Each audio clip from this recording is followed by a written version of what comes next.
never knew you could make it this way. This formula is new to me. Your granny never taught you about incense making? No. She usually just lists off the ingredients and tells me to follow the formula. Then you still have a lot to learn from her.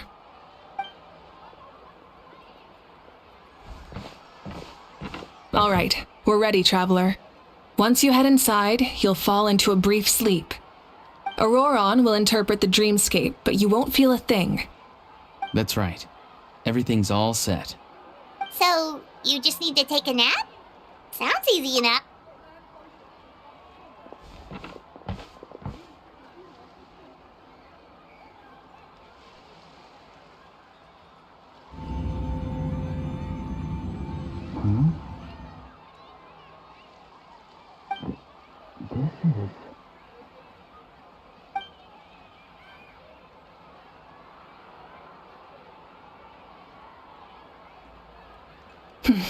Here, have some water.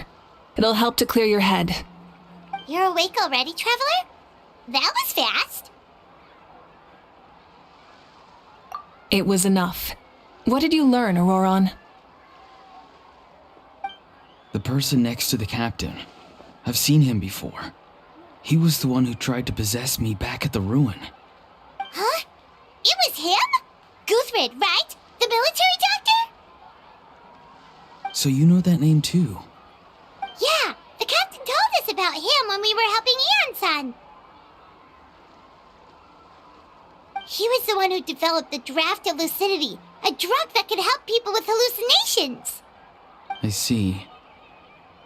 After the battle, I returned to my tribe and began searching through our records of the catastrophe 500 years ago. Even though my encounter with him was brief, I managed to track down some information. The record said he was cold and decisive.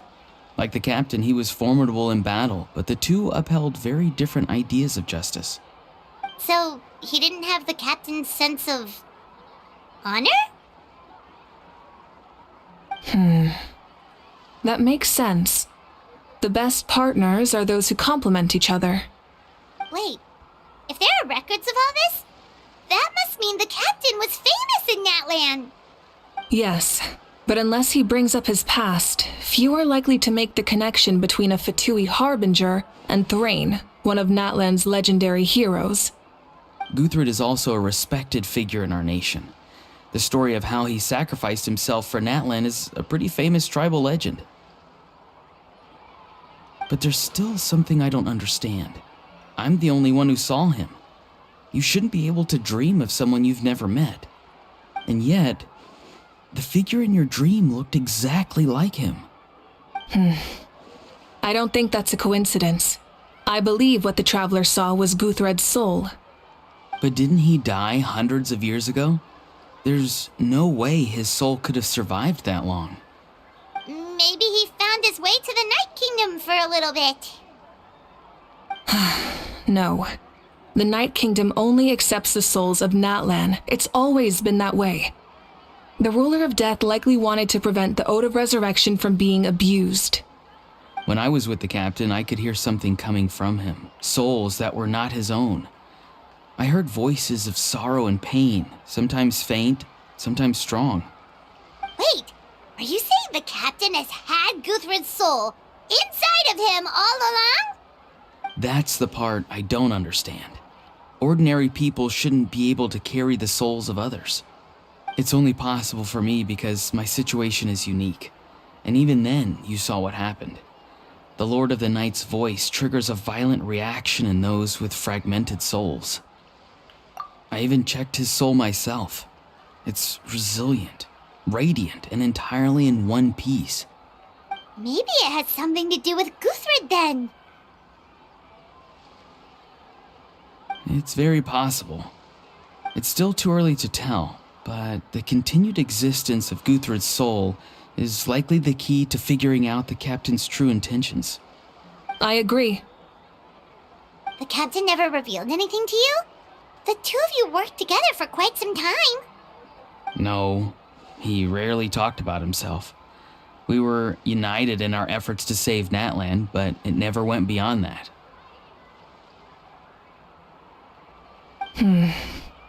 Let's come back to this later. One final step, and we save Natlan for good. That must be our focus. I'll tell the officials at the speaker's chamber to monitor the captain. Nevertheless, I doubt his goal will interfere with our plan. Yeah, he's definitely up to something. But there are far more important things for Paimon to worry about. Like if Paimon had to rate her level of worry, the captain gets maybe 50 points. But considering the final battle, you two get at least 2,000! In any case, conjecture will only get us so far. It might be more useful for you to ask the captain directly, Ororon. With any luck, he might just tell you the truth. Huh? Me? Don't tell me you haven't noticed his respect for you. The first of the Fatui Harbingers doesn't work with just anyone. Fortune favors the bold. So if you ask me, posing the question directly is the wiser choice. I'm not so sure, but I'll give it a try. All right, let's head back and enjoy the party.